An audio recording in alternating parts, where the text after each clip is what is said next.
নিজের আত্মবিশ্বাস বাড়াতে চাইলে এই ৮টি টিপস অবশ্যই মাথায় রাখবেন। কোনো রুমে প্রবেশ করার সময় কখনোই ফোনে ব্যস্ত থাকবেন না, অর্থাৎ ফোন টিপতে টিপতে প্রবেশ করা, এসব না করাই ভালো। কারোর সঙ্গে কথা বলার সময় যদি কোনো অস্বস্তি বা দ্বন্দ্ব তৈরি হয়, প্রথমেই নিজেই কথা বলা শুরু করুন, নিজেই সলভ করার চেষ্টা করুন।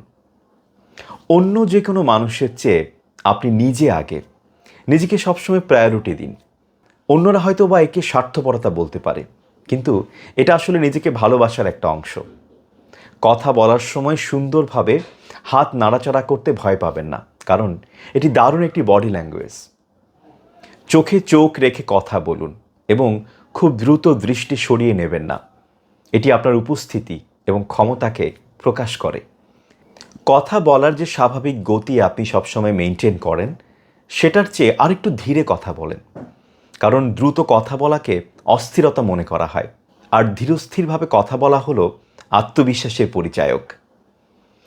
নীরবতা কাটানোর জন্য হড়বড় করে কিছু বলবেন না, বরং চুপচাপ সময়গুলো উপভোগ করুন।